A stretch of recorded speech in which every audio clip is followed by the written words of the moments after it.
But anyways, I want to get into this, how we incarnate, how we reincarnate. Our bodies have the same exact mineral composition of a quartz crystal.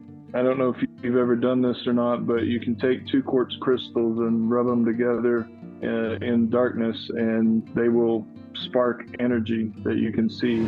And since then, everything about that dream has come true. Right up to right now, all of these aircraft, these drones, these UAPs that are flying everywhere. And you can ask my wife, for 25 years, I've told her about this moment.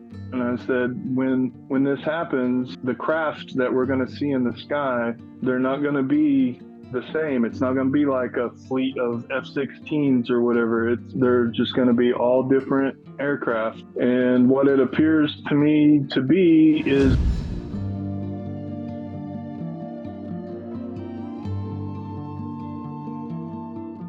All right, my friends, I'm here with Jonathan Duty again, and a lot of people wanted to hear from him again and ask questions. And one of my favorite comments that I remember on the last video was, he knows more than he's telling. I So hopefully we can get some of that today. How you doing today, Jonathan? Welcome. am very well, thank you. Thank you very much. Glad to be here. Awesome. So we've been talking, I probably should have been recording, and we've been talking about everything from blood types to uh, ancient Tibetan wisdom and you know UFOs and aliens and so on. Running the gambit. Yeah. All right. So let's pick up where we left off here. Okay. I was speaking on, you asked me in the last interview if I came back from the other side with any abilities, and and it was kind of it kind of put me on the spot, and I couldn't really, because it's so normal. It's been 30 years and that I've been living with this new mindset. I call it new to me, but it's new to a world that is in transition. Yeah, I was saying that I can enter into a dream state with my eyes open.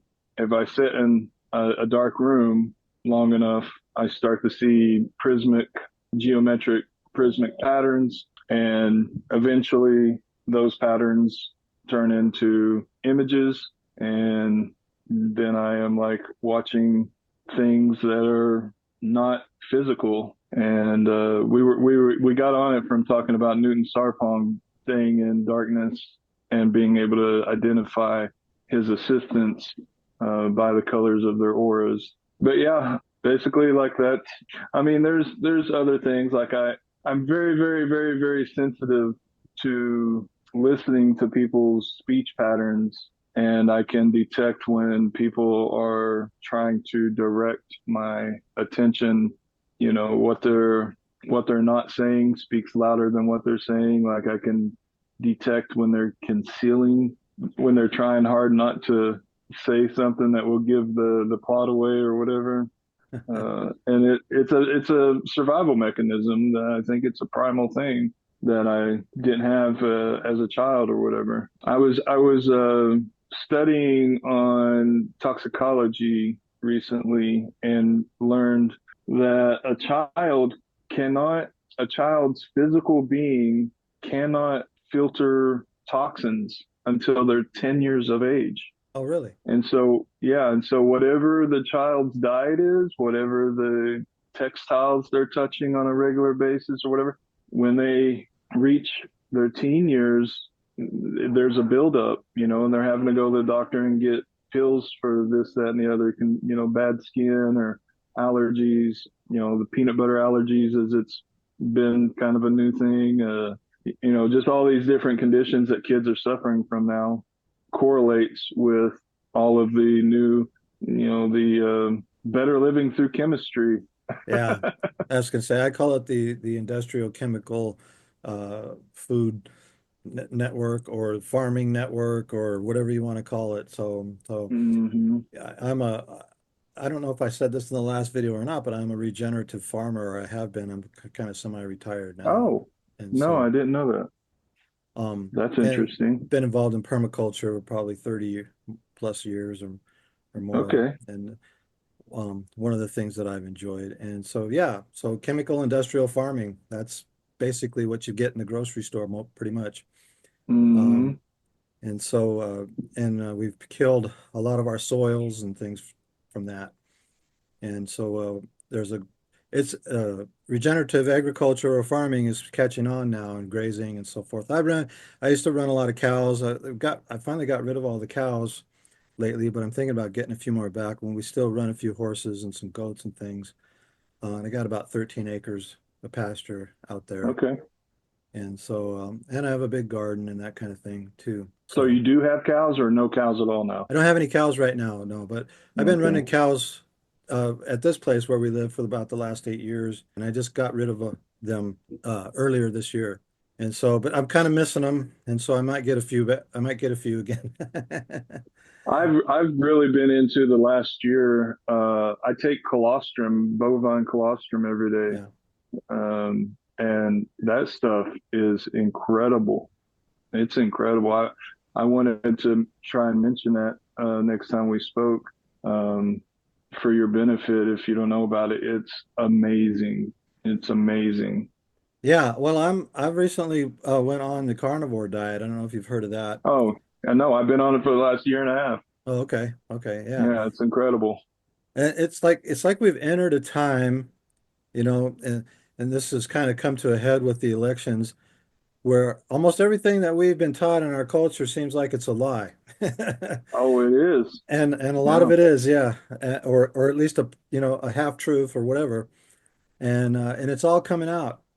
And that's a Yeah. good thing. It's all coming out. I don't know how Oh, long it's yeah. going to take for it all to come out, but it's starting to come out. I think this next year is going to be pretty crazy. I do too. I do too. It's already kicking off. There's a lot of things happening right now. Yeah, And like Robert F. Kennedy Jr. talking about make America healthy again. yeah, And so there's a lot of podcasters coming forward now talking about how we've been poisoned and the what we're all suffering from in this country. That Mexico just outlawed corn. Most of their corn, like 90+% of their corn, comes from America. yeah. And And it's they're all not, GMO. Yeah, yeah, they're not accepting corn anymore. And it's bizarre because corn's such a staple in their culture.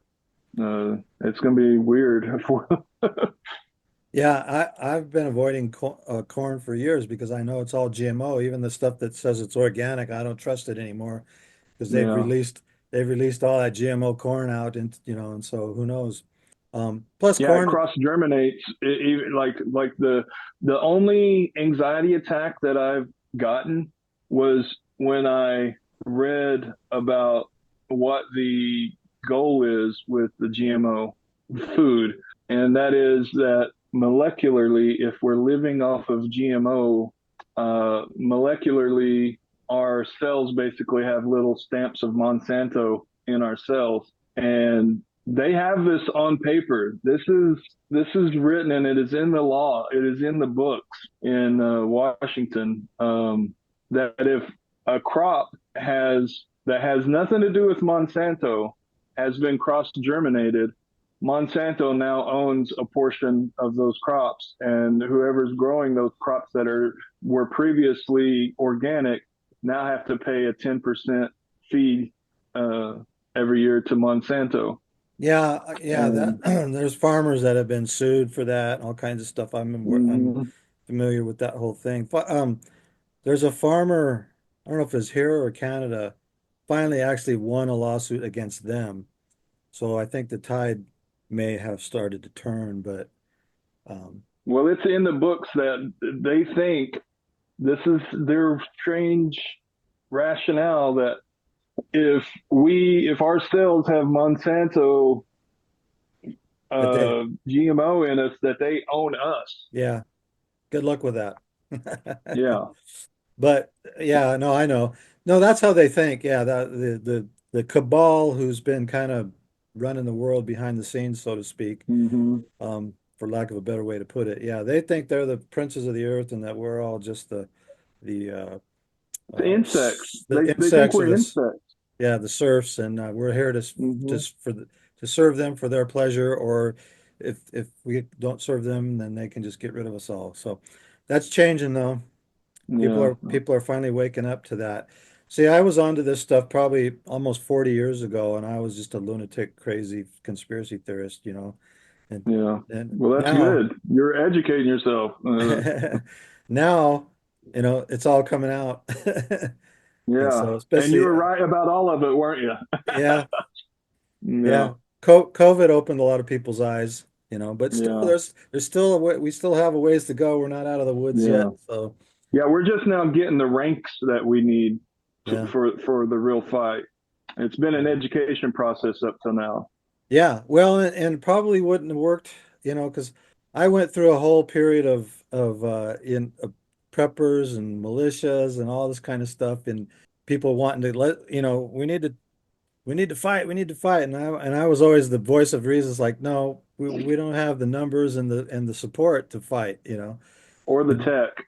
or the tech, yeah, and yeah, or the logistics or any of that kind of stuff. If you want to Yeah. look at it from a military perspective, I'm Yeah. like, it's like, no, we're just gonna have to bide our time and just try to educate. That's all we can do. And that The and we're same way that they accomplished what they accomplished by winning the hearts and minds. yeah, That's it. yeah. Even the chemtrails, Yeah. people, there's still people. Oh no, those are just jet contrails. It's like, no, it's Hmm. actually in the congressional record. Yeah. It's actually in the congressional record what they're doing. You can look at. There's a lot of people that you talk to though about it, and they don't want to believe it because they love this country so much, and Yeah, like all of us, the reason that I had my panic attack, I invested all of my heart and soul into building my community to find out these vampires have their teeth sunk into us, draining our lives, harvesting us. It's heartbreaking how many people are under the spell, I think that we've believing whatever they're told. I think that we've turned a corner here, and I think their reign is coming to an end. There's Uh, reason for optimism. I have to wholeheartedly agree. There it's is. I'm it's excited. like it's it's like I can feel it in my bones, and Yeah. other people who normally wouldn't even mention something like this have said that to me that I would never expected them to. It's like I can feel something's just changed, and it's actually for the better. And I'm like, yeah, but there's going to probably still be some bumps in the road, but I, Oh I, yeah. but I do think that we've turned a corner and we're moving into a new era of more peace and understanding and more truth and openness and, just like with all the stuff coming out about the food systems and the government, the gangsters, I should say, who have taken They over are gangsters. the Yeah. government and the banksters that have been stealing our money for, Hmm. almost 2 centuries at least. And so, Right now, they're stealing it by devaluing it and making it where, yeah. you know, we work and work and work and still barely have enough to pay the basic human needs. Yeah, and we And can send billions and trillions of dollars to all these foreign countries, but we can't help our neighbors down in North Carolina who are living in tents yeah, going heading into winter right now, Stuff yeah. like that all that kind of stuff has got to change, and I think it's gonna. Hmm. Well, you heard about the assassination of the United Healthcare CEO, Yeah, right? yeah, yeah. So that has changed the conversation as well as how policies are like. So I forget which healthcare provider it was. Maybe I think it was Blue Cross Blue Shield that was saying now they're only going to allow a certain level of anesthesia to be used in surgeries. And anything past that criteria, you'll have to pay for that out of pocket. So people are getting these astronomical bills for just anesthesia. And since that CEO got assassinated, they reversed that and said, well, maybe that was a bad policy. I mean, it was like Yeah. the day after. People are fed So, up. People are fed up, yeah, and waking up and seeing a lot of this stuff. And the medical establishment is another thing that needs to change. yeah, And alternative health modalities that have been, that they've persecuted and been suppressed. I've been an alternative medicine guy for many, many years too. Good. And Yeah. it's fine if you want to go to you want to have conventional medical treatment, that's your choice, but don't try and suppress. If I want to go to a freaking witch doctor, it's my business, nobody else's. Yeah, exactly. This way, that's that's my analogy.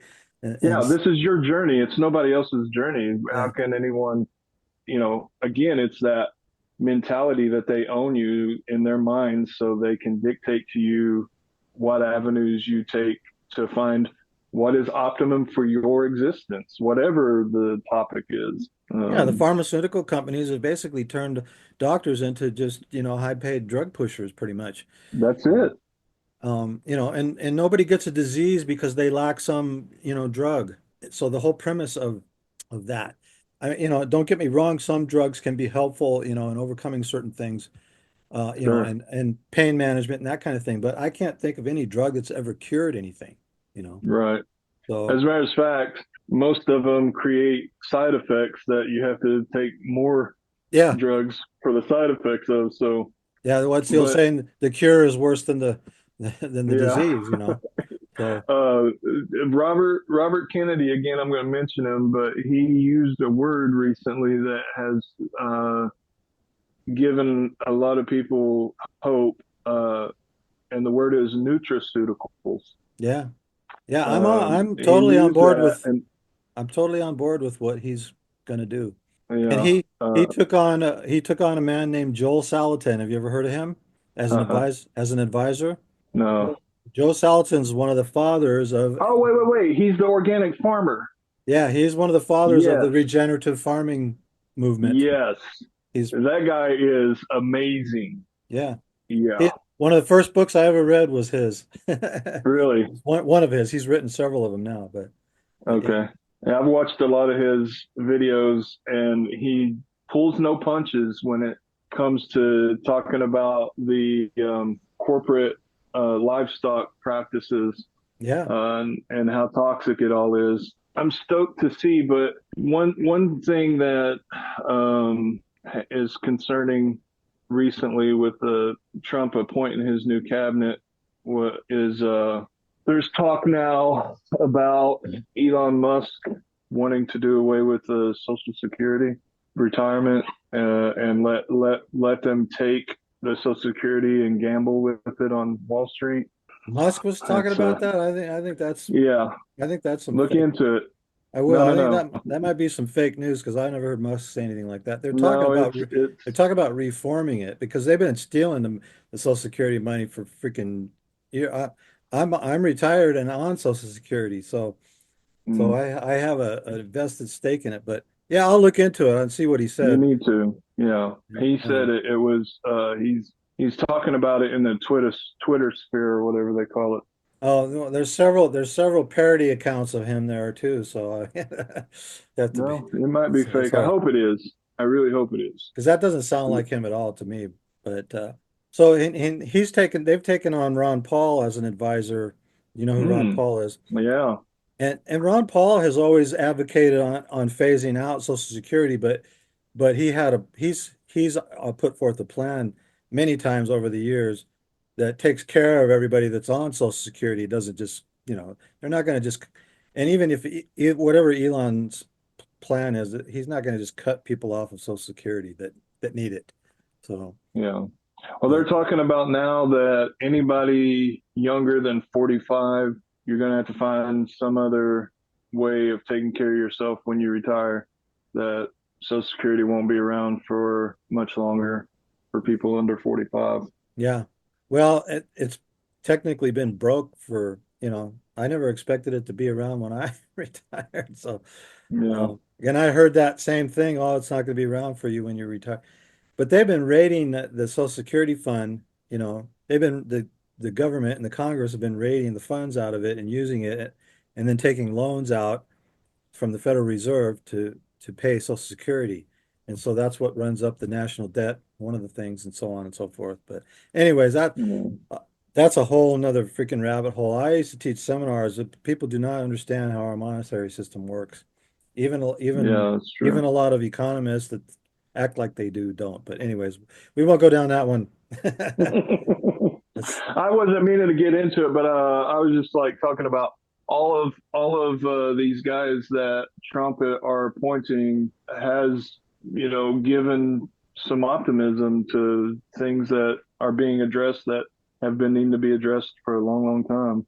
yeah, yeah, and some of them I take some pause on, but you know he knows what he's doing, and he does Yeah, things strategically sometimes to smoke out some of yeah, the rats as I call them, you know. yeah.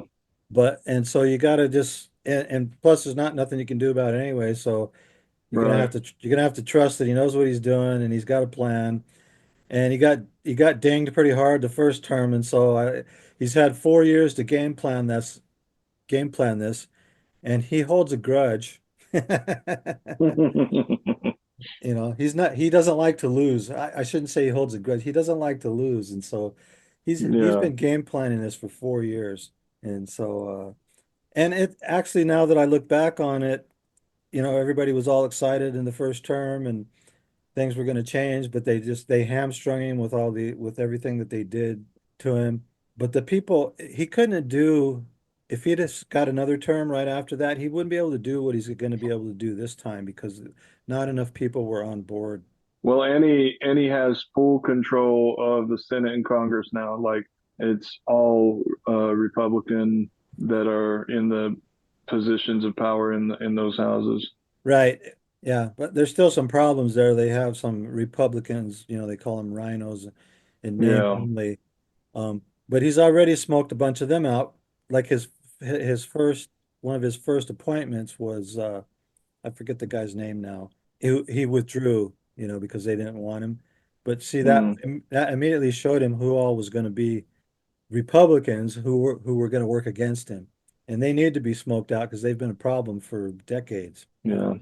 It's like espionage. It's Yeah, like he's it got is. a Well, somebody said they're playing checkers and he's playing 4D chess.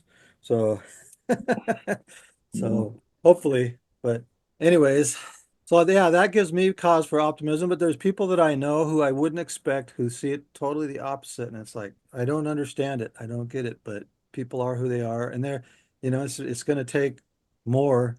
Eventually they will when they see I think this next year, I think that people are including probably ourselves are going to be shocked to the core on all the stuff that's going to get revealed about government, the Congress, all the bureaucratic stuff that's been, all the underhanded stuff and debauchery and everything that's been going on behind the scenes. That, yeah. yeah, so that's just my opinion, but No, I agree, and I think we're on the threshold and entering, we're crossing that threshold into radical truth. yeah, and that's what this country needs. This country needs a, The whole world needs it. yeah, Like and it will, the human family is hurting everywhere. yeah, and what goes on here and out in this next year, it's going to ripple across the whole world because a lot of Yeah, leaders of other countries are involved in this stuff too. So, yeah, yeah. um, So did you have a list of questions from your viewers, your subscribers, or no, no? I don't do that. I just do it all off the cuff. I like to let it go where Oh, it's going to okay, go and stuff. nice. But I know you wanted to talk about scriptural stuff, you know, and some of that because we talked a little bit about that in on Messenger. But that's a hard place to talk about that stuff, you know, because to Yeah, have a I have, for me to get into the scriptures, I have folders, archives of notes that I've taken over the decades. But I've been pondering a lot on the topic of where you and I have a disagreement, and it's not like, we have, hurt feelings about it or anything. It's just how we look at how this whole thing works. The spiritual being housed by these vehicles. You know, if we look at like you eat a vegetable, 90+% of our vegetables, if you go back and see that it wasn't designed for our consumption, the reason the carnivore diet works so well with our bodies is we are supposed to, and this is my findings, we are supposed to let the animals gather our nutrients through eating these plants, and then we eat them, and we get our what our bodies need. I mean, even like sugar being so toxic to us, but if we eat just protein, then our bodies turn the protein into sugar as we need it. Right. The precise levels of sugar that we need, you know. Protein and Um, fats. yeah. And, like I look at, my people come from Norway, and we don't have a lot of crops up there.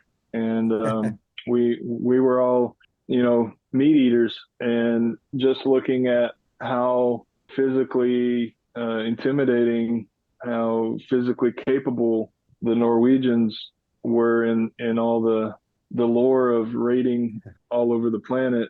They were very strong and very intelligent. The brain needs the animal fat. It's all fat itself, and so it's also the most calorie consuming organ in the body. The thinking takes up so much energy, and I believe it's replenished. I honestly think that people who are vegetarians and vegans are, stereotypically they're angry, violent, confrontational people. And I think it's because their brains are under such stress. They're not getting the fat content that their brains need. But Very well could be. And with the rise in all of the, Alzheimer and dementia type diseases, um, mhm. from the typical, Western diet. Yeah, the neurons are not being replenished. I guess what I call the playground where the neurons play is shrinks if you're not replenishing the brain fat. So yeah, the neurons dry up and disappear. I mean, but that's in conjunction also with things like mercury fillings being given to so many people. There's a video on YouTube where you can see where they take a sheep's brain and they have it on the microscope where they're showing the neurons, and then they introduce a syringe with mercury in it, and they don't shoot the mercury out of the syringe. They just bring it out to the very tip of the needle, and they just touch it to the neuron and pull it away, and the neuron just burns like a wildfire until it's just a little burnt stub. And Oh, that's wow. that's not even that's not even that was just from a touch of it. That's not like the brain being saturated with it. Right. So you can only imagine, like, the aluminum, barium, strontium that's being sprayed in the air, crossing the blood-brain barrier. Yeah, but anyways, so all of that is bringing me to, as I've just been trying to think about, like, how do I explain this to you to where you have a better, with your mind's eye, to be able to see this.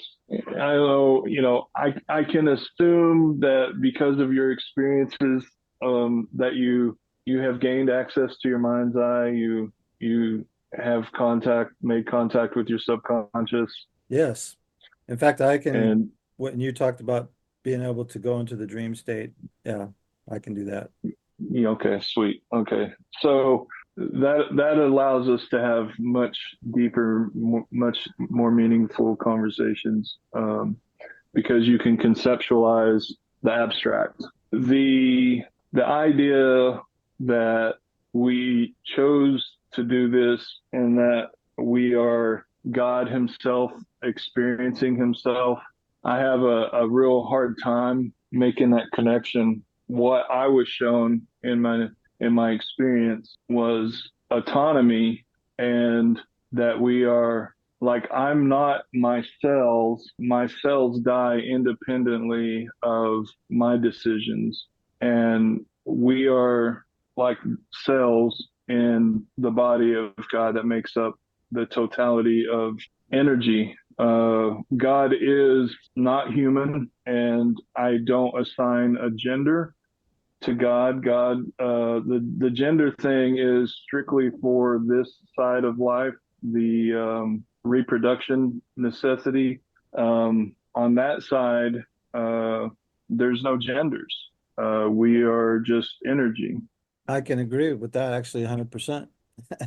Okay, well, that's awesome because that allows me to cut a whole lot of what I needed to say out to try and help you see that, but you already see it, so that's amazing. That really is truly amazing.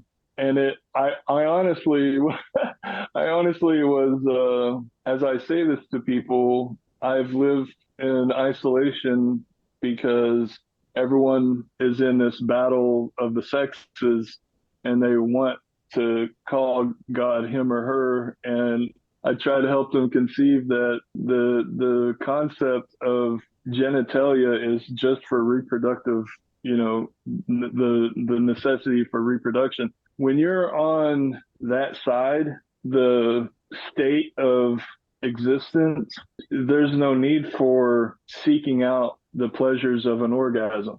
It's like one giant orgasm, if you will, like to like have, you don't have any questions over there. Right. Everything is just answers. There is no doubt or worry. You're not thinking about there's no pain in your heart, in your mind, in your body. There's no pain. And so to have that removed in an instant when my entire existence here is all pain, it was like I couldn't really do anything but smile and giggle, and I was just like a little baby again. Like, and that's also why I say that I sent you the text that said that it feels cruel at times. I get to missing that side so badly. I get homesick, and especially on days, when my injuries are really flaring up and the body just seems so arcane. Yeah. It seems, just like so primitive and such a nuisance. Go ahead. I was just going to say a couple things to maybe clarify. When I say that, when you hear me say something like, "Well, we're God experiencing Himself through us," and I say Himself because that's just the way that's just a cultural thing. But I don't Okay. see God as an anthropomorphic being, you know, Yeah, good. like the religions do. And, Yeah, and and there's actually scripture said that God is in and through all things. So, well, is He a man or is He in and through all things? Anyways, right. you get the point there. So what I see, we're cells in the body of God. All of us make up the body of God. So All that's the insects, yeah, everything, that's what all the fishies. that's what I'm referring to. So God's having an adventure through all of these, just like we experience this life through all of our cells and things that experience, the different sensations and emotions and what have you through the cells in Mm, our body. They, Interestingly enough, the Tibetan calls them the little tiny lives that make up your body. yeah, They're sharing in your consciousness. And so that's right. actually probably maybe a better way to put it. I see it all as consciousness. Yeah, And there's only one consciousness, but we're all a part of it. We're all a unique expression of it, if you will, as how I put it before. I had another point yeah. now, and that I wanted to get to that was actually probably more important than that part. Um, um, I- oh well, yeah, Well, it is interesting to think about it from that perspective, as far as having a symbiotic relationship with our cellular structure. Ever since my experience, I have a conversation with my body. I have a relationship with my body, and that's how I look at it now, and I can't help it. My body gives me feedback, and I have a responsibility that I take very seriously, not only for my own well-being, but to be that example. Like I'm not. I'm very careful not to popularize things that are detrimental to the good health and well-being of others. I don't want to be ever seen being a bad influence that would cause someone else to bring harm to themselves. I feel very responsible for the reality that I share with others. Because of that, I do miss out on a lot of life that I'm very reluctant. I have to do my research, my study, my meditation. Do I want to be a part of whatever that is? Initially, there's, people all having a good laugh and a good time and stuff, but I can't help but to want to study the minutia of what's the backlash to that good time. If everything has a cause and effect, everything has a cost. I want to know the cost, I guess. And Yeah, okay. then, is it a price that is too steep for me? Okay, I remember the point that I wanted to make too, that which actually kind of Oh, ties into this too. The so one of the big things that we have disagreed on is that we chose to whether we chose to come here or not. oh, yeah, And okay. and so I that begs the question to me, how do you think that we got here? If we didn't choose to get here, we didn't choose to come here, it just happened organically, or we were forced to come here, or No, I think that, that's what I don't understand. I want to understand more yeah, clearly how you think that happened. yeah, that's awesome. I'm happy to share that. It's really amazing to be able to articulate it. Let me grab my drink real quick. On the hydration thing, on my chemo, I started chemo probably 6 years ago now, and I was on this one medication for about 4.5 years that caused me to retain water very badly, and I was about 140 pounds heavier than I am now.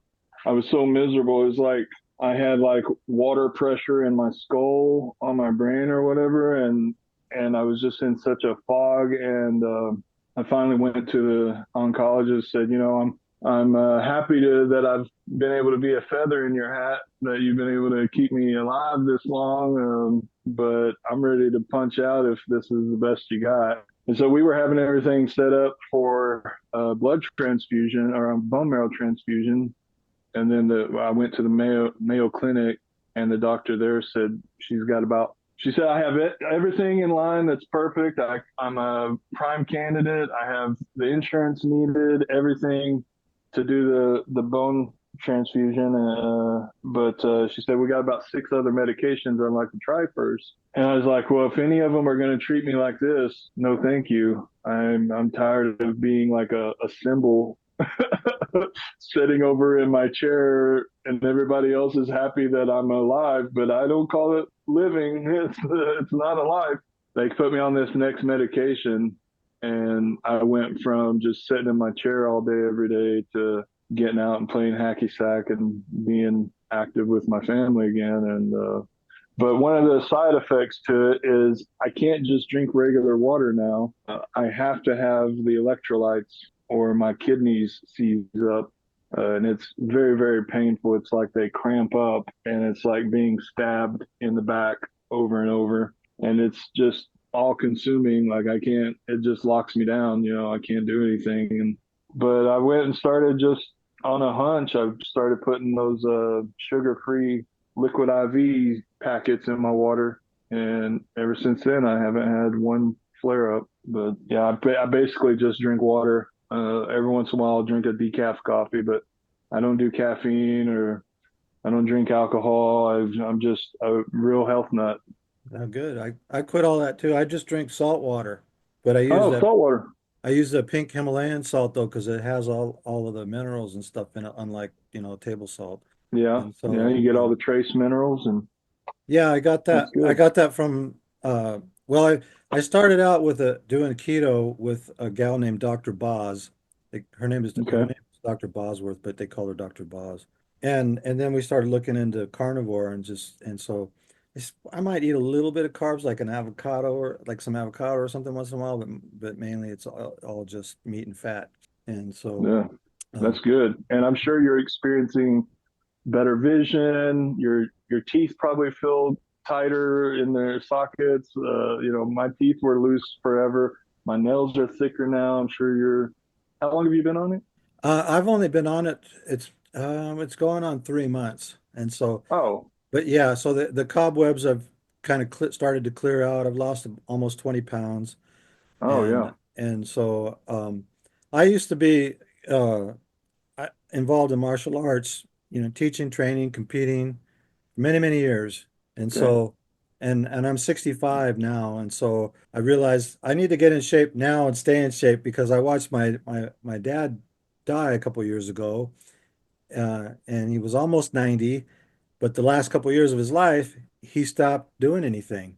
And Yeah, he was one of the most hard-working people I've ever known. Not just because he was yeah. my dad. I mean, people you can talk to people who knew him and oh yeah, man, yeah, he was a hard-working guy. Anyways, and I realized, I need to get in shape now and stay in shape.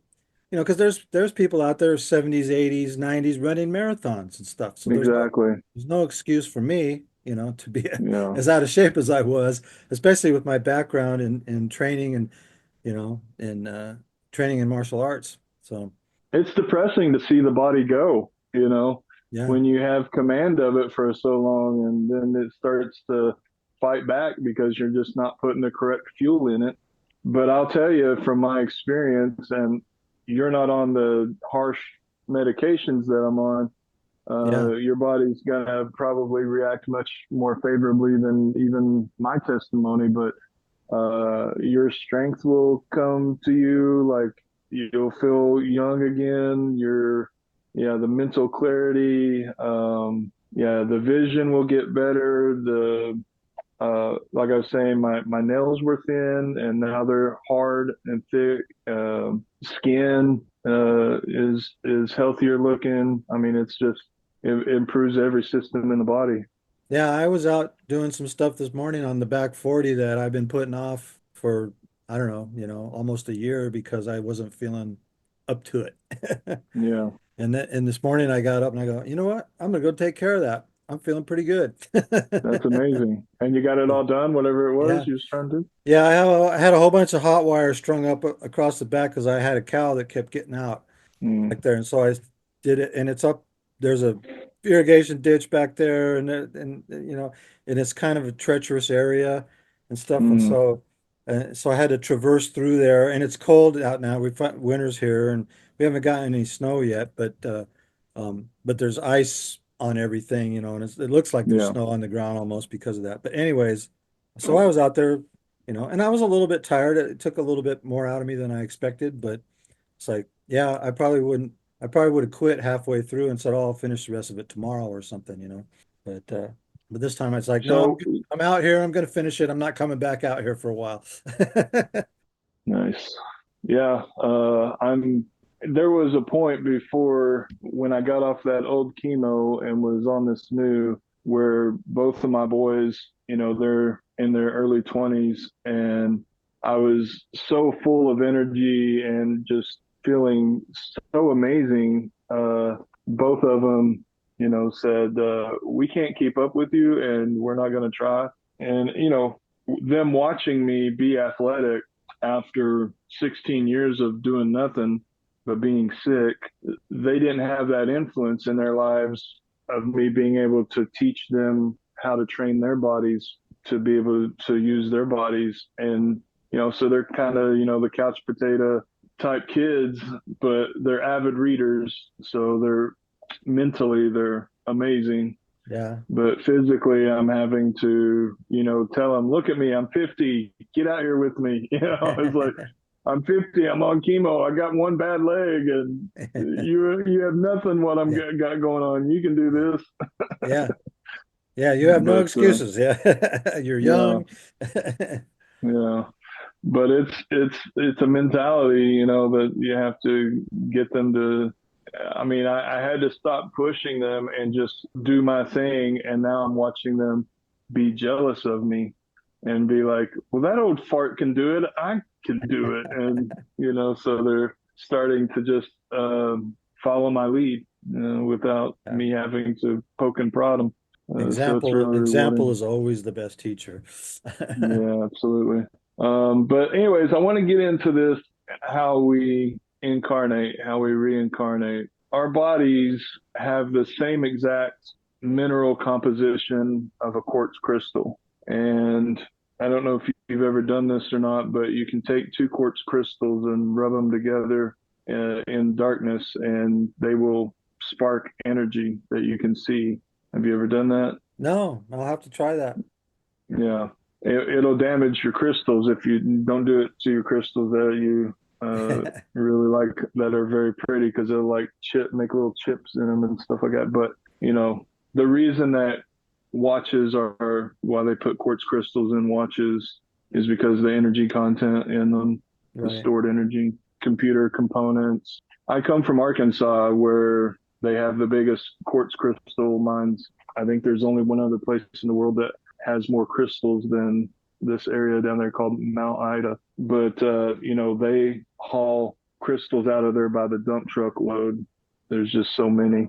It's also, I think there's also one other place in the world where diamonds are naturally occurring, somewhere over in Africa, but it's Arkansas and wherever that place is in Africa, the diamonds are a common occurrence.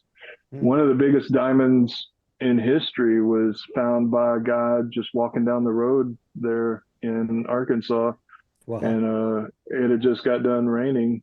And you know, a diamond doesn't look like a diamond before it's Right. polished, so he had to know, you know, what a raw diamond looks like. But Yeah. yeah, he was just walking down the road after a rain, and the rain had washed up this big Yeah. diamond, and he went from rags to riches. It was just like Yeah. Jed Clampett and the Beverly Hillbillies, you know, out there You in the middle make of the woods. makes you wonder how many people walked by it and it was just a rock, you know? Exactly. That being said, we're basically antenna that receives a signal, and our bodies, when the sperm enters the egg, it is not the egg is not being fertilized in the sense that the egg in itself is a living thing. The egg is like soil. The sperm swims to the egg and action is taken. So when that DNA between those two people, when the life starts to grow there, it becomes that those two DNA strands become an antenna. All of us, we spoke last time on all of us being snowflakes. We're all different. All of our fingerprints are different. Our vascular patterns in our bodies are all unique. Our irises are all unique from one another. They all look similar. But who we are as individuals, when we eat the vegetables, or when we're in the womb and we're absorbing the minerals in liquid form, who we are is telling all that dirt where to go, telling those minerals like, okay, we've given enough iron to this part of the body. Now we need some more up in the finger. You know, the toe's grown enough. Now we need more in the finger. So our frequency, even as we ate today, our bodies, our frequency, who we really are, independent of our bodies, is vibrating and telling those minerals where it's needed in the body. And you know, if you have a cut, then your body is going to delegate more of those minerals to repairing that abrasion. So when those two people, mom and dad, conceive, those two DNA strands become one DNA strand, and that DNA strand becomes an antenna that calls you out of the ether. And you particularly could not incarnate until those unique on and off switches in the DNA came together between those two humans. So all of these people incarnated, and then you came along. You didn't incarnate to this family over here or that bloodline over there. You came into a very unique and very special to you. And it's like the water doesn't the water in a babbling brook doesn't choose where it goes. It's There's all these rocks and, you know, limbs laying over in the water. Looks like I lost you. You there? Yeah, what happened? I don't know. Like your video froze up and mine was seemed fine. Something or somebody don't want us to have this conversation because there's been a lot of things trying to prevent me from having this conversation today, it seems like. Well, I'll tell you So that the fella that the last time I had this conversation, the only time that I've ever had trouble on the internet speaking to someone was when he and I got into this, and I know it's because they don't want us knowing where we come from and how we got here and what and who we really are. I'll believe it. There we That's go. it's very serious. Like I'm basically like I've been kicked out of the system, like blackballed because of the things that I say, because of what I know, and the only thing that they can do, they cannot refute, they cannot rebuttal. The only thing they can do is shut me out. There's many people like this guy I was talking about that was talking about the booms. Like, this is some guy in some little town in Idaho. How many videos are loaded every day onto YouTube? But his stood out for him to get a call Yeah. from law enforcement to say stop talking about that. All right. Well, let's get back to the where we came Okay. from before it cuts out on us Okay. again. Let's see, where was I? So the DNA, the particular DNA strand, the on and off switches in the DNA strand that is the result of two people's DNA coming together makes a very special receiver for you Right. to enter into that body. And so you actually aren't in your body. You're actually in the ether right now. And but the body is an antenna receiving your signal. Okay. So your consciousness is here experiencing this, but when the body expires, you're instantly back where you were. Your consciousness, Right. then there's no time lapse. You're not traveling across the galaxy to get there or whatever. It's you're there right now. It's just like a television receiving a station that the signal is being transmitted from somewhere across town or whatever. That's I've never heard it. I've never heard it quite put like that, but yeah, I don't have any problem with that. okay.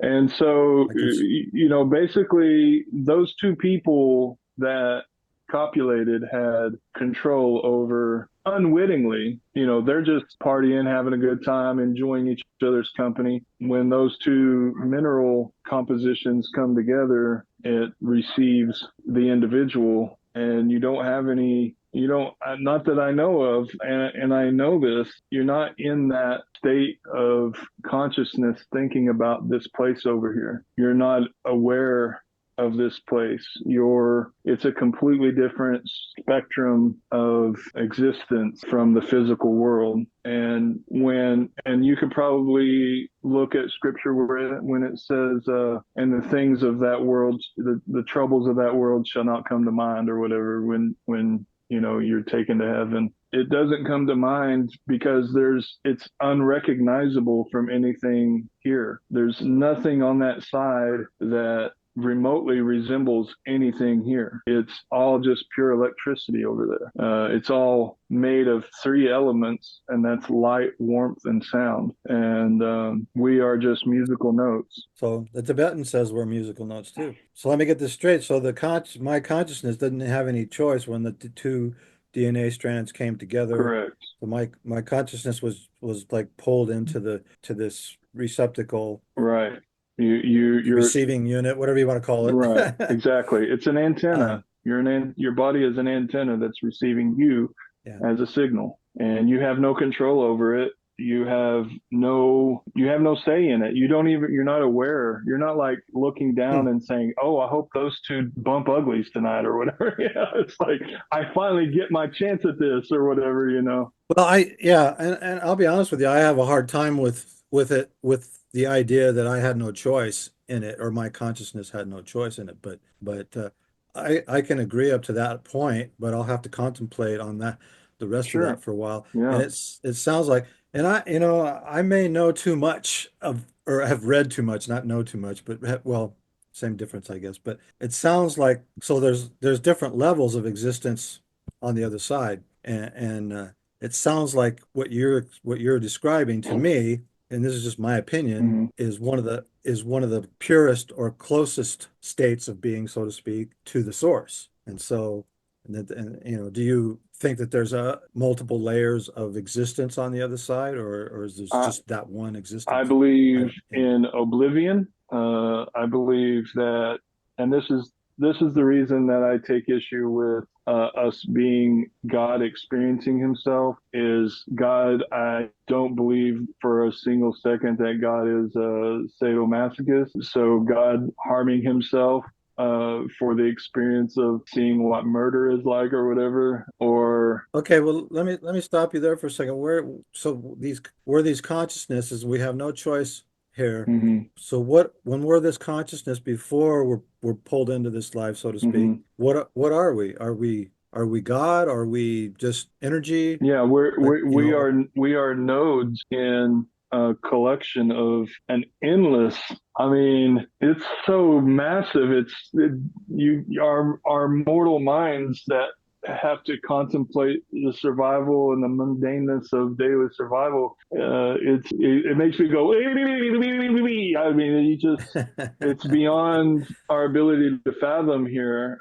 We are definitely governed down while we're here. Many of us can reach states of enlightenment that allow us to conceive and make contact with, but to live in that state of consciousness is you're neglecting your duties here, you're neglecting your responsibility to yourself, and you're neglecting your responsibility to the symbiotic nature of existence here. You know, we are made to be symbiotic. We are made to be with each other, you know. so where does all the evil come from then? It's uh it's the I mean, autonomy. it must be inherent in the consciousness somehow for us to be able to choose to do evil, for someone to be able to choose to do evil, right? Well, what I call evil is just a lack of awareness, ignorance, darkness. There's, like I said, there's mineral deficiencies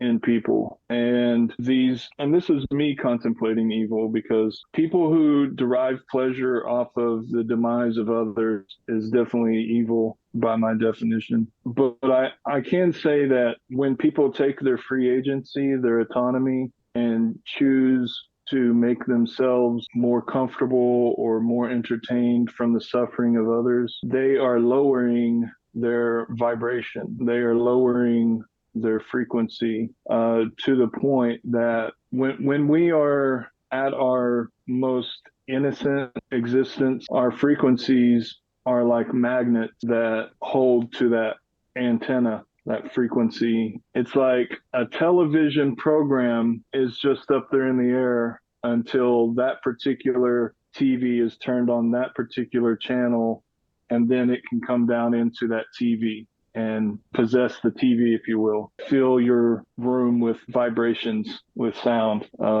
And when we take our free agency and we choose to harm others for our own entertainment, our own gain, our own beachfront resort, we are lowering our magnetic attraction to the flesh. And so that when we leave these bodies, we don't, the ones of us who have done real evil, we don't go back into the light. We don't go back into the stream of energy. We go into oblivion. And oblivion is described as the absence of ever remembering having remembered. It is a place so dark it absorbs every thought. It absorbs all that you are aware of. And I seen it myself. That's where I was first taken when I entered into that side. All of life, which is light, disappeared, and I was in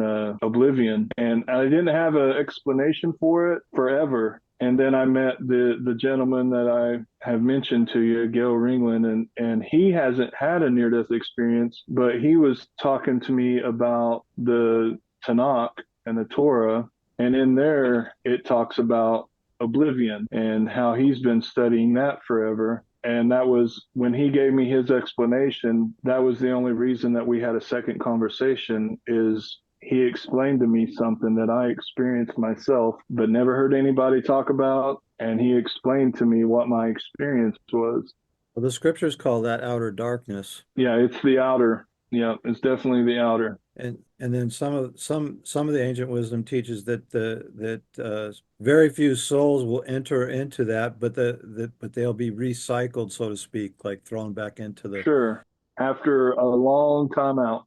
Yeah, and they won't remember any of their Right, previous, incarnations or anything like that. right. But there's very few. I have a Mormon background. I come from a Mormon background. The Mormon scriptures teach that nobody knows for sure what happens there completely, except those who experience it. Yeah. And so, Well, I definitely experienced it, and but like I say, in that moment, just as I was becoming aware of it, I was whisked away and brought back into the light, and that's when I was allowed to see us all in our purest form, orbs of light, and all of us had, why do you? huh? I was gonna say, why do you think you went there first? I think because I needed to come back here and have this conversation with some people. Okay. I really do. I can see no other reason why I would be made to come within a pint of losing my life, a pint of blood of losing my life, and then in the nick of time be brought back, except for to give me this experience, and I think also so that it's a reward for me to be able to live life without the confusion that I had, without the doubt. I live this life now where my brain is releasing dopamine and endorphins just from me being sitting and meditating the cosmos and how it all works. So it's not like I have to be doing something exhilarating and adrenaline rush or whatever for me to enjoy my life. It's simply contemplating the orchestra, the many beautiful instruments that make up the song of life. That's awesome. And it's pretty awesome. It's Mhm. and I explain things. My children have a completely different understanding, and that's another thing when you ask what I think the purpose of it is I had a dream separately, 2 years apart, of both of my children. I had no desire to have children. I thought because of my rough childhood, I was ill equipped to be a good example of a father. It scared me greatly to be the thought of being responsible of turning a productive person out into the world, to be a positive impact. But I had the dream of my first boy. I saw him, like I have dreams all the time. I dream all the time, but I have dreams that are, I wake up and I remember every detail, and it's those dreams that come true. And so I woke up from the dream and I was crying. I was weeping tears of joy from me having a son and us getting along like we were. And I went to my wife and I said, "You're going to have a boy." And I told her just like this. It wasn't very romantic at all. I just said, "I'm here. I'm going to impregnate you now, and we're going to have a boy." and and then we were satisfied. We were completely satisfied with having a child. We both discussed we were just fine with having a single child. We were just into spoiling him. And then I had the second dream, and I told her, I woke up and I said, I'm not sure, but I'm thinking we're going to have another boy. 9 months later, here comes the second boy. I've never used contraceptives. We've been together for 25 years, and the only time that we've had children were the two times that I dreamt of them. And so, my raising them the way that I have, the awareness that they have of this life, is another big reason why I think I was put back here. Because even like when I healed up and I was able to walk again, I put my backpack on and went traveling for 3 years, and I just went on a walkabout. But I was out in the Santa Fe National Forest, been there for about 3 months. My psyche would not leave me alone. My consciousness was telling me to go back to Arkansas, the last place on earth I want to be, and that my wife is there waiting on me. I ignored it. I ignored it. I ignored it until finally one day I just said it out loud. I said, "Fine, I'm going back." And I went back. I got a job in construction and lived in a trashy little apartment that was actually condemned. It was supposed to have been condemned. They were still renting it to me illegally, but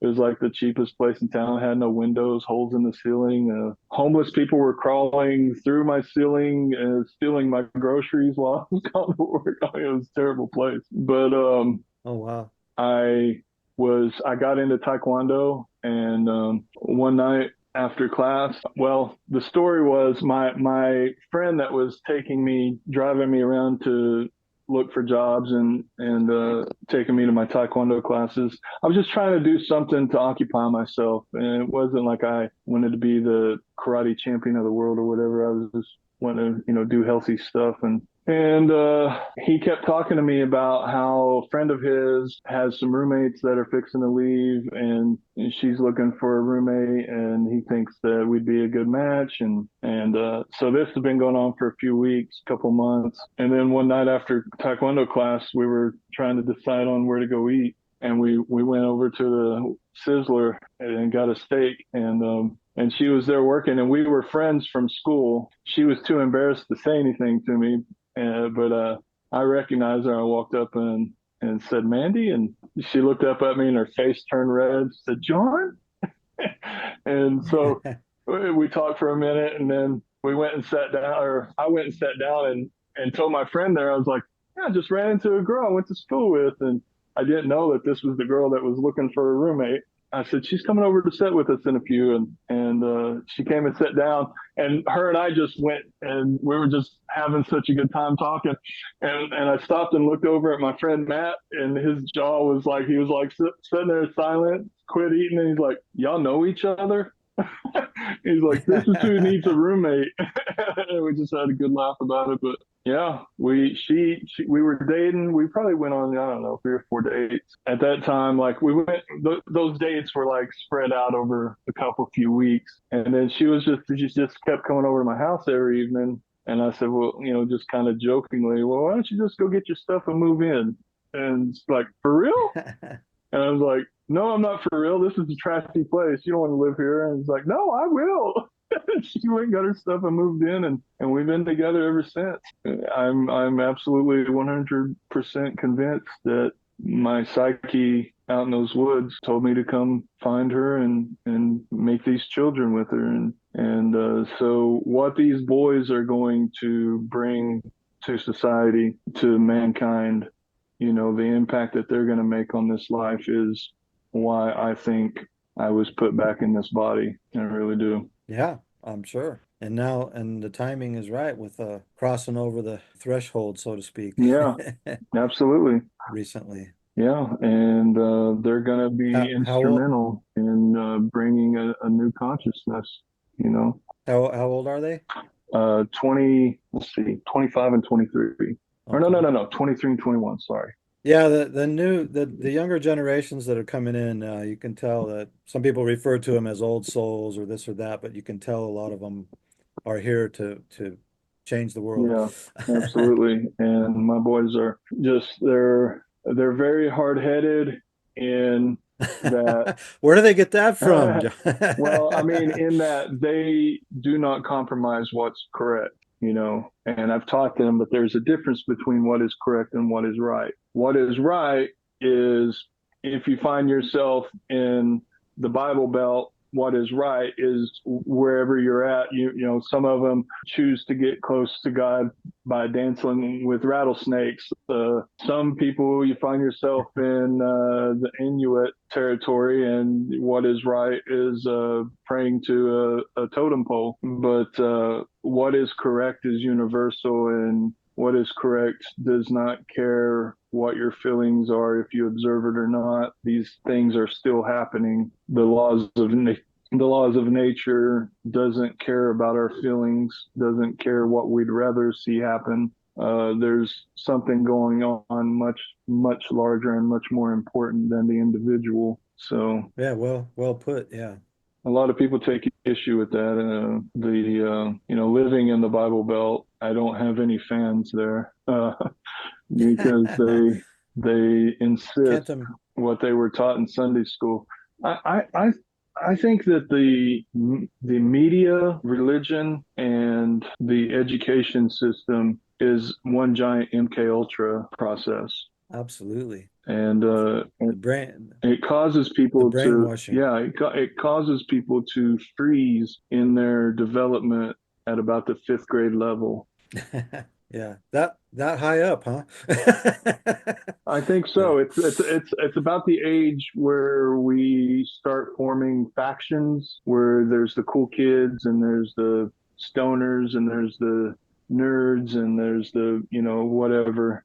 There's about six, seven different types of people in this country, and I think it's that way. Like you go into Walmart and you can find clothing that matches about six different kinds of people, six different groups of people. And I think it's Yeah. that way on purpose. I think it's a mathematical equation that they made.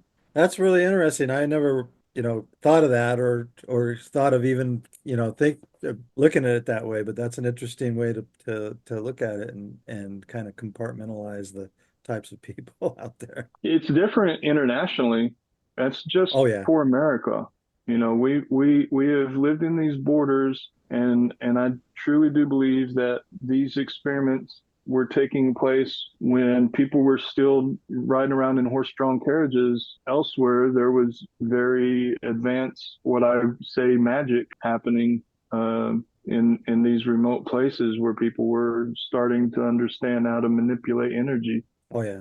Well, some say that that's it's left over from the days of Atlantis and Lemuria and Mu and some of those ancient. I would buy into that. Yeah. Yeah. And so And I've recently kind of started thinking that maybe the RH negative people may be from the Atlantean. Like science doesn't know. Like nobody knows how the RH negative people came into existence. yeah, What makes an RH negative blood type? It's crazy. you should read the Emerald Tablets. You think so? Yeah, you might be interested in that. It talks about a lot of that. So I don't know if it specifically mentions RH negative blood, but it talks a lot about that kind of stuff. About Do you ever dabble in like the meanings of dreams? yeah, actually, I'm kind of a dream interpreter. Are you? My So I wife, keep having, oh, go ahead. I was just gonna say, my wife and I often interpret each other's dreams, because it's always good to bounce stuff off of somebody else that's on Yeah. the same page. But because I see the metaphor, like I see the metaphor in scriptures, I can see the metaphor in dreams and then all kinds of stuff. Once you start seeing things that way, you can't unsee it. It's like taking the red pill sort of on that Yeah. level. So let me bounce this off of you then, Okay. because it's something that is very interesting that keeps happening. I keep getting dreams from giants that bring me gifts and encourage me and like congratulate me and like they encourage me to keep on doing what I'm doing. And yeah, like I say, in my dreams, they bring me gifts. They never talk to me with their mouths. We're telepathically communicating. Right. Yeah, the fact that it keeps happening. Another thing I wanted to talk to you about is you were talking about how you'd entered into a dream cycle that lasted several days. Am I right? Yeah. So after my near-death experience, and I told you that I put my backpack on and went traveling, my brother was stationed in the Navy out in San Diego, and I hitchhiked out well, I bought a car and it broke down in right outside of Kingman, Arizona, and I hitchhiked the rest of the way to his house. And right when I got there, I didn't tell him I was coming. I was just out, it was summer and I just wanted to go do some traveling. I was like alive again. Like, like I couldn't see myself going through what I'd just gone through and then just going back to work and being in the humdrum of everything. Like, I was like, I'm alive again. I'm going to experience this life. And I was like, if he's home, fine. If he's not, I'll just go somewhere else or whatever. So I showed up, and the one day that he was at his house, because he's been out on the ocean, he was stationed on USS Schenectady, and he just happened to be at his house the day that I came into town. After chewing my ass for showing up for, Big Brother and just letting his little brother have it both barrels, and then he just, was very accommodating after he gave me his 2 cents, and and then he's like, I got to go back out on the ship. I just was in town to take care of some shit today, and so I'm going to trust you with my house. And he lived with like 4 or 5 roommates, so I wasn't there by myself. But And all of them were so happy to meet Tracy's little brother. Like they were just, all of them had a million questions. All of them wanted to take me and show me around San Diego and stuff. But while I was there, I entered a dream state one night, and it was end of the world stuff. It was cataclysmic, and something hit me where I just had no energy, and I slept for a week straight, and I dreamt for a week straight. I would wake up, go take a piss, get a drink, maybe eat like a bowl of cereal or something, and I go right back to sleep. I just had no energy. And my brother came in off the boat, and on the, I don't know, it was the sixth or seventh night that I'd been just sleeping, and I was dreaming. In the dream, I couldn't see the person's face I was with, but we hadn't seen each other in a long time. We were so happy to see each other, and we were like frolicking, we were like wrestling and running, and just, I don't know, just having the greatest time. But I couldn't see whose face it was. Then out of the blue, we go into a store and we're doing some shopping. We come out, and the police grabbed me and put me in handcuffs. I was interpreting it as they threw me in an insane asylum or something. And I remember that I was reading a book while I was in there, and I was walking through the halls, and everything was so loud. It was just like everybody laughing and shouting, and it was just so loud. And the last words that I said was, I wish everyone would shut up so I could finish this book. And then just when I said that, Tracy reached out and touched me and woke me up. I jumped up off the bed, my heart pounding, and I just said, "Man, thank you for waking me up." And he kind of chuckled and had no idea what I was talking about, and he went to bed. He just been out at sea for a week. And from what I understand, it was a week with, little to no sleep. But yeah, and then when he woke me up, from then on, it's not like I went back to sleep. Like everything went back to normal. Excuse me. With my energy levels and everything. And the summer went on, and I had a great time. And then I was going back to Arkansas. I got back there, and my little brother was there. And my little brother, I hadn't seen him in 3 years. I'd been out traveling around, and this little boy was now a full grown man, and he was huge. He was like almost 7 foot tall and just thick. He's just like a big old corn fed biscuit head. Just and I was just blown away because I left and he was this scrawny little mouse eared kid, and now he's just like looking down at me going, "What are you laughing at?" He's just this big goofball. Like, he'll tell a lame joke, and he'll really be entertaining himself, and he'll bump you and knock you across the room, bruise you all up, and he's just like, I don't know. Anyways, and it turns out he was the guy. This is my first night back in Arkansas. I was so happy to see him. I was so impressed by his growth and everything. And we hadn't seen each other in years. So we went running around town, and we ended up going into a store. This is back when I had the filthy habit of smoking cigarettes, and had to go get a pack of smokes. We were going through the aisles, and I was like picking up pieces of candy and throwing across the store at them and stuff. We were just having a great time, just riffing with each other. And then when I walked out of the store, this little gas station, the police pulled up and arrested me. And they ran my ID, and it was for no insurance, no proof of insurance ticket that I'd gotten 3 years prior. Oh, wow. And I never went to court or paid for it or anything. I was just like, I threw the ticket in the trash, and was just like, as long as I owe them, they'll never forget me. Yeah, they didn't forget me. But it was interesting because when he stopped and ran my ID, I did not think about, oh crap, I've got this no insurance ticket or whatever. But every fiber of my being was saying, run right now. Go climb up in that tree over there where he won't be able to find you, cluster of trees. But I didn't. I said, I'm not running from anybody. I was just wrestling with my consciousness. And he turned back around and came and arrested me. And it didn't dawn on me that that was my dream until I was in there for 2 weeks, and my court date was coming up. And I was reading The Predator in paperback. And it's a great story, great fictional.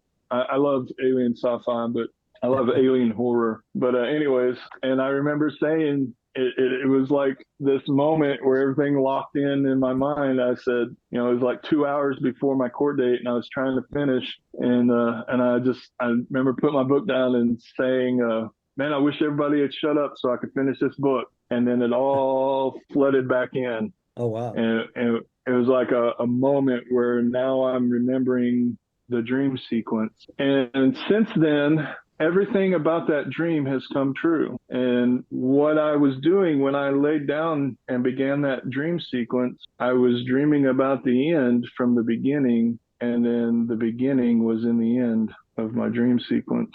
Hmm. So, and so that day when I had that, oh shit, what's going on? This is crazy. Because when I put my book down and I said that to myself, everything in my dream was right there in physical reality. So since then, right up to right now, all of these aircraft, these drones, these UAPs that are flying everywhere. And you can ask my wife, for 25 years, I've told her about this moment.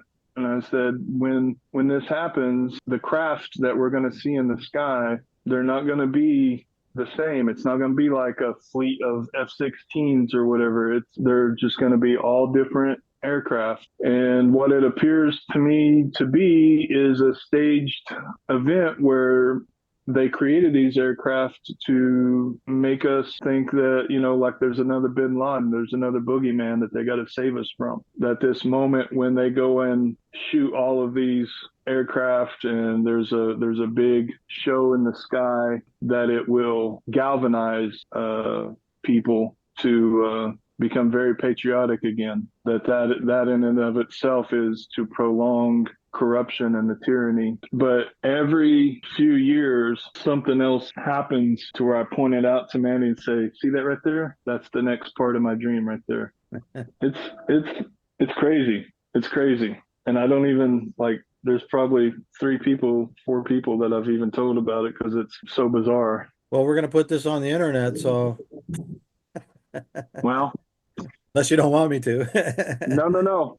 I just said that don't expect there to be like a uniformed aircraft. Like it's not going to be like all these different. Yeah, I don't care who knows because I can't do anything about it, and I'm not the one that made my dream, or you know, I'm not in control of any of this. I didn't ask to be born. I didn't ask. You know, like I protest heavily the adversities that I've been made to endure. Yeah, well, Um, yeah, I mean, who wouldn't, you know? So, yeah, I mean, it's like who would give themselves nerve endings and say, yeah, let's see just how much pain we can squeeze out of those nerve endings in a lifetime. Yeah, that's what I want to do.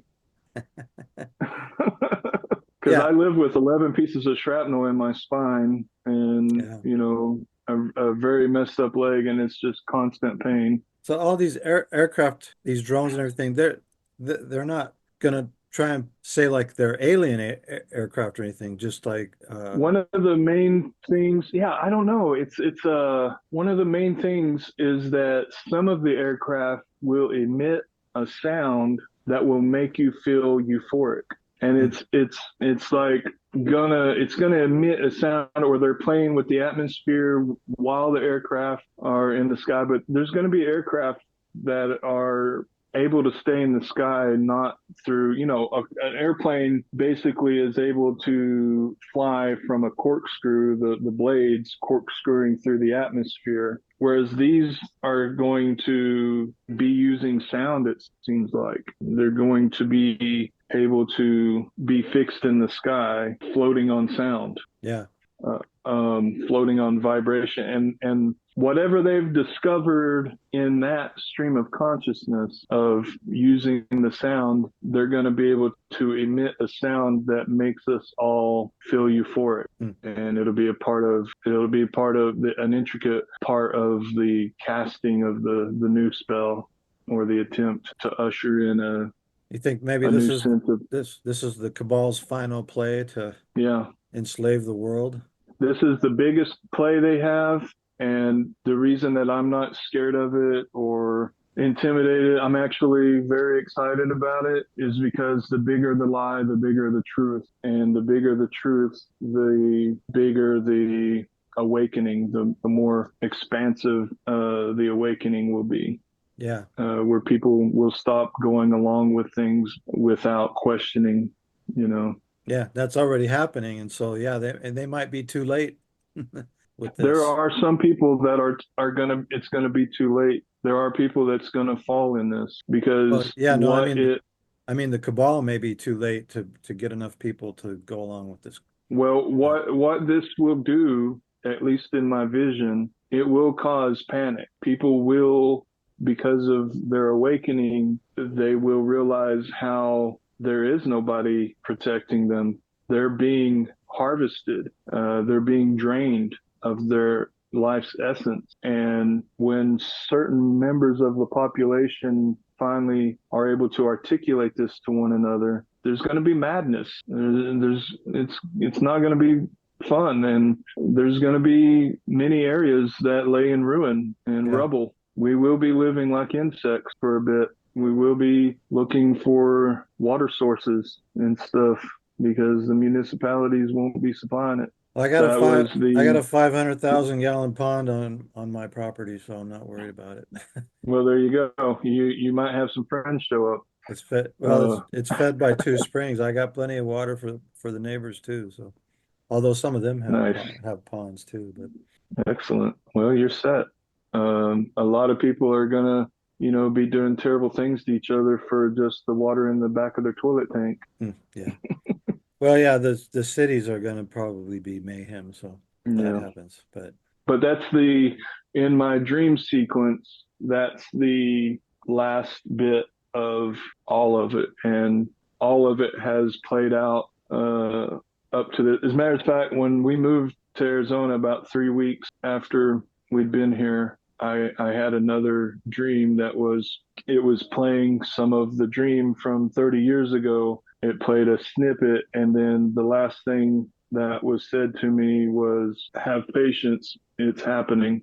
Just basically like, hold your course, continue being who you are, don't abandon hope or whatever. And the reason that I say hope is because even in the midst of madness, the repercussions of so many lies, so many murders, for the human family to evolve and to take that next evolutionary leap in consciousness, the old paradigm has to fall. And yeah, unfortunately, in that falling, many will fall with it because of how deeply they bought into it, yeah, the illusion. And yeah. it's not going to Sometimes, be fun. It's not going to be pretty, but a part of my job here is I'll be helping people get out of it. I'll be helping people go back into the country. yeah, sometimes you got to tear down the old to make way for the new. Yeah, and in that sense, see, and that's why I do agree with you on bad things having to happen for good things, but those bad things are only bad through perception. Like the destruction of a city appears bad because of how many people aren't prepared to live without it, but if you consider the unsustainability of it all, it's good. It's good for us to return to nature, to the earth, and to let nature, for us to be knocked down a notch, to allow nature to come back in. And we're putting barcodes on everything. We're genetically modifying everything. Yeah, We're disrupting the natural flow of nature, and that can't stand. And yeah. I don't care who knows it. This is supposedly what happened to Atlantis, and Oh, really? we're approaching that This same. is the same story of the tablets of Thoth, Yeah, some of it's in the the tablets of Emerald Thoth tablet. and some of the Oh, other stuff. But yeah, it's in there. Yeah, and there's a gal who does that's interesting. she does past life regressions and QHHT. Are you familiar with Dolores Cannon? No. She was a hypnotherapist that did past life regressions and then turned into this whole thing, of past lives and between lives and so on and so forth. Anyways, Okay. and I've had one of these past life regressions from they call them Oh, QHHT okay. practitioners, and I So is it where had you lay down on the couch and take your mind to another place and time, or kinda, yeah. yeah? Um, but and I recently found out I had a past life in Atlantis too. So, but Wow. yeah, Wow. I think I did a video on it. Okay. On there. Yeah, they were genetically modifying humans and mixing human and animal DNA and stuff like that. And so, going against the laws of nature. And then there was a war between the dark and the light. Well, that sounds familiar, doesn't it? So Hmm. they learned how to manipulate energy with their minds and sound and so on and so forth. And so there were people using it for good and people who were using it for, their own gain and evil and all sorts of stuff. And so a war eventually broke out between, the white hats and the black hats, so to speak. Okay. That's how the story goes. This gal who does these regressions, and she kept getting people who had past lives in Atlantis, and she was wondering why that. And then she had one done herself by somebody else who was a practitioner, and she was told one of the things that they do in these QHHT, they call it quantum healing hypnosis therapy. Okay. And so one of the things that they do is they contact your higher self, or perhaps from your perspective, whatever we're receiving the signal from could be termed as the higher self, maybe. Yeah. That Would does that make sense, or would you agree Yeah. with? No, Okay. absolutely. And her higher self told her, well, you're doing that because it's because because your society is approaching some of the problems that caused Atlantis to fall. And and a lot of people from there have reincarnated into this life during this time, and they need to wake up to who they are and remember who they are so that we can head this off so that it doesn't Yeah. happen again. That's And amazing. That's very interesting. so I was really fascinated by her, right? She wrote a book and chronicled a bunch of these stories. And in the beginning of the book, she gives a warning. She says, "Beware, you could be triggered by this."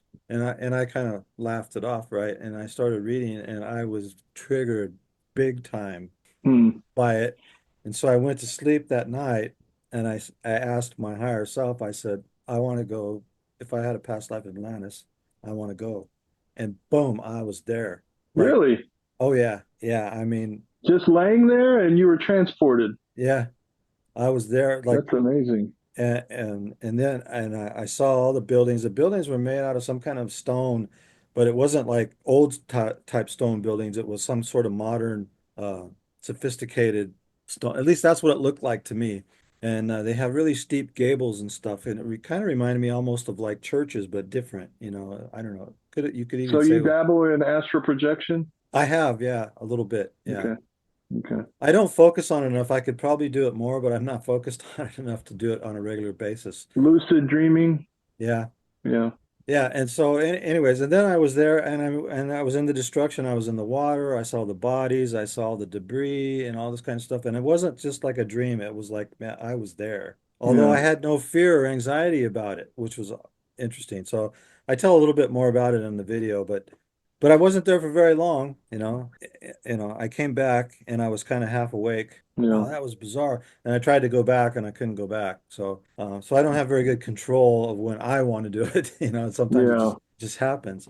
And that kind of shocked me because I almost laughed it off when I read her little, oh yeah, you might be triggered if you read this because people are supposed to be remembering their lives in Atlantis. And I was like, wow. Mm. So then I read a bunch of stuff. I think she has two books, and I read that book too, and so that's where some of that sort of.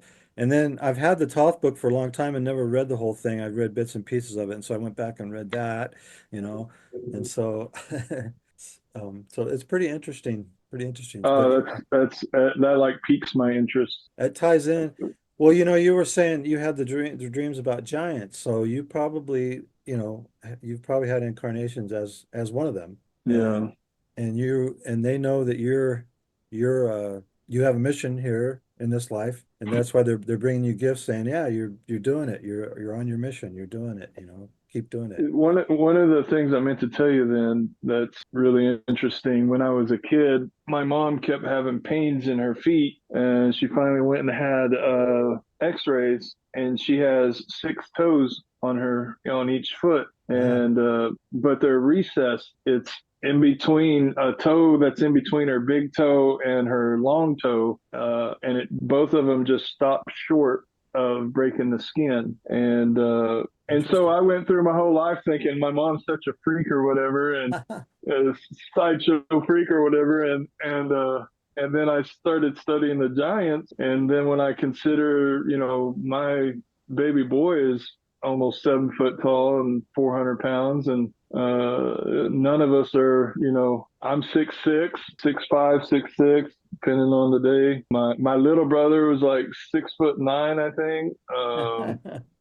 And but we don't have two rows of teeth or whatever. But yeah, I think that something that, as I've been studying, that they a part of the spell is to make us think that the Neanderthals were living with loincloths on, and carrying spears around, and just being like, very primitive, animal like or whatever, when all of the records of all these other races write about the blue-eyed, red-haired giants, teaching them about when to plant their crops, agriculture, and they taught all these other races the calendar system according to the cycles of the universe. And there's all kinds of stories if you research the Maori down in New Zealand. Right. The ones that you see that are like albino looking, blonde haired, they have all the physical features of the Polynesian race. The ones that you see that have the Polynesian features but have like blue eyes and red hair, those are the ones that their ancestors bred with the giants. And it's in their books that the giants came out of tunnels on the island of New Zealand, and that there was a final gathering of the tribes of the Polynesians that drove the giants into the sea, murdered them all. But it took the entire island saying, we're tired of them stealing our women and whatever, stealing our livestock and stuff. And the same stories are out here in the desert, where the red-haired, blue-eyed giants would come out of the caves, and finally the Navajo out here with all these other tribes got together and stuffed the caves that they were coming out of full of timber, and set them on fire, and got together and murdered a bunch of giants. Hmm. And yeah, so it led me back to the Caucasus Mountains, where I think if you look at the big features of the Russians over there that are around the Caucasus Mountains, they're very Neanderthal like in the big, Right. the sausage fingers, and and they're just, they're very strong.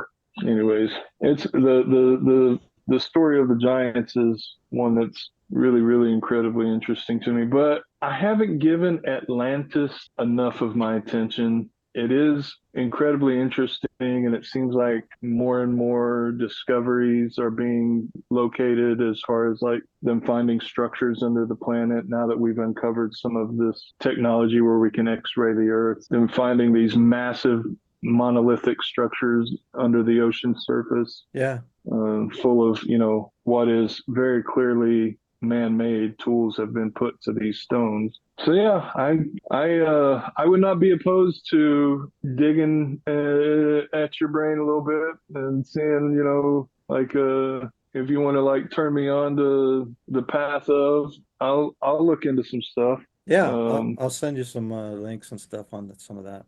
like I say, I'm just now beginning my studies on the Rh negative. I just now found out what my blood type was. So I know that there is something very significant to there being only 1% of the Yeah. population, and that 1% were the only ones that don't have the Reese monkey gene in us. I remember There's kind of there's reading that something to somewhere that. now. I didn't remember it until you brought it up, but yeah. Yeah, I mean that's an anomaly. 1%, really? That's yeah. Yeah, yeah. So, So there was a thinning out of different species, throughout time. And have you seen the movie Idiocracy? I have, yeah. Yeah. So, It's been a long time though.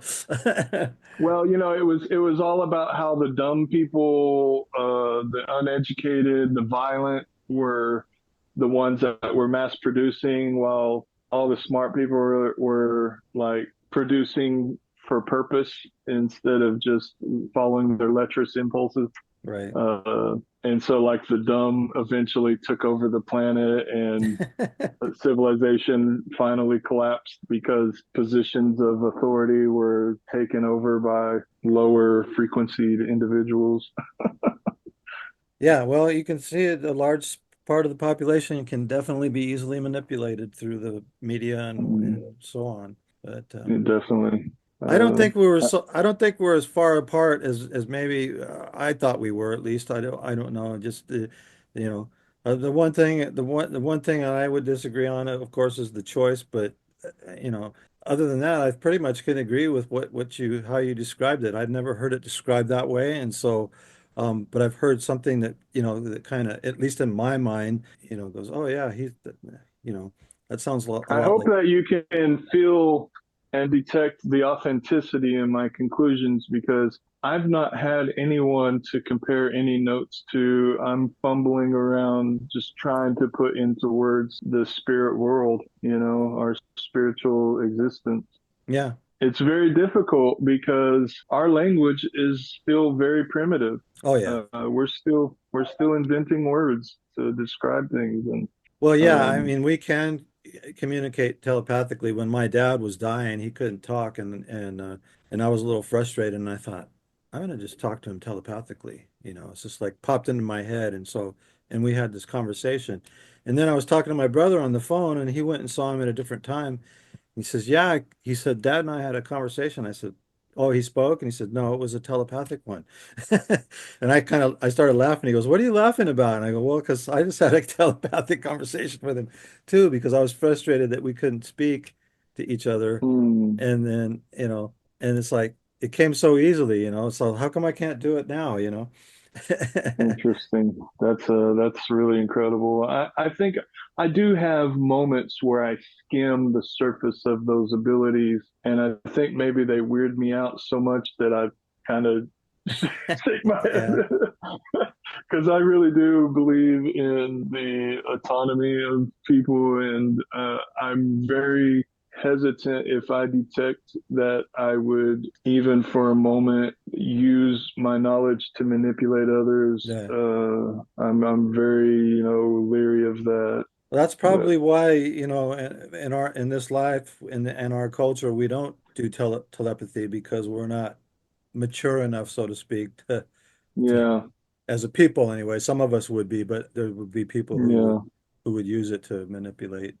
And probably some people do. Some people have discovered they can do it and No, I will say telepathy on this level, I do all the time that I can't help. And that is, I feel the emotions of people, and I interpret their reactions on a frequency, not putting it into, not like I'm trying to read their minds or anything like that. Like, when I'm in the proximity of somebody, I can get a sense of if they're in a good mood or not, or, like how they say read the room, you interpret.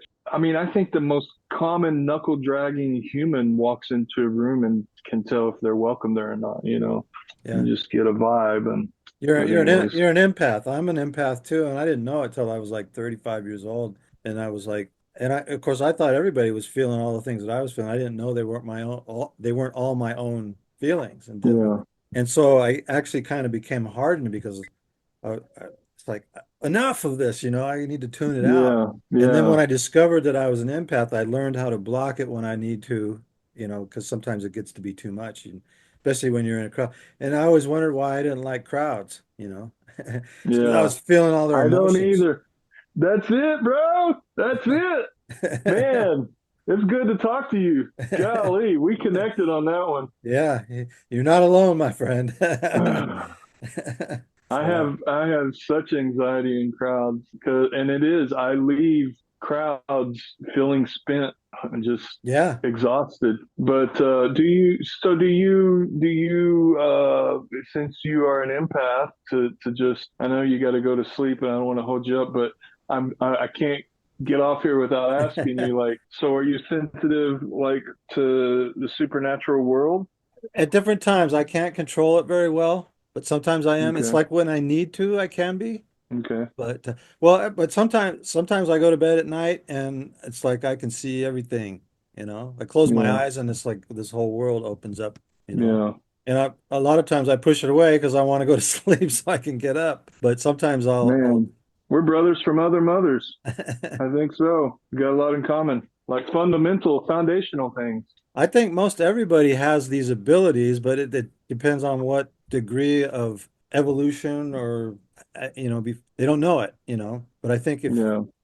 probably in the future there will be like you can go to classes to develop it, you know, perhaps. But That's what I hope. Yeah, that the education system will not be turning us into good little capitalists, but turning us into good earthlings. You know, yeah, take care where of we the can earth. be, yeah, take care of the earth, be aware of our responsibilities, being The earth is alive. Do you believe that? oh, absolutely, The earth is absolutely. an entity, and if we get too stupid, it'll cast us off. That's exactly right. And that's my entire meditation. The massive brunt of my meditation is I do not want to piss off. I want to be welcomed. Every time I come back to this realm, I want it to be a happy occasion that I'm here. And Yeah. so I take my responsibility to the beings on this planet, no matter how big or small. I take it very seriously, my interactions with them. That's one of the reasons why I got into permaculture and regenerative agriculture and all that kind of stuff. It's like, you know, we need to take the earth, you know, Mother Earth. People say, oh, that's Yeah. all new age stuff. It's like, no, the earth is our mother, basically, you know. Yeah, yeah. She No, she is provides the. she provides for us. So That's right. She's the tit that I suckle on. That's for sure. and we need to take yeah, we need to take care of her and respect her and you know. Hmm. And so Yeah. Well, Blaine, I'll let you get to it. Rest well, my friend. It was fascinating as always. yeah, And I enjoyed it. And I'm sorry it took so long. I you've been in my on my mind regularly. I was like, I need to get together, you know, and discuss well, some of this this is the stuff. conversation that I was hoping we would be able to have. Yeah, me too. It's been awesome, my friend. So, yeah. All right. All right. We'll see you next time. Take care. Many All right. blessings. You too, my friend. Many All blessings, right. brother. Bye.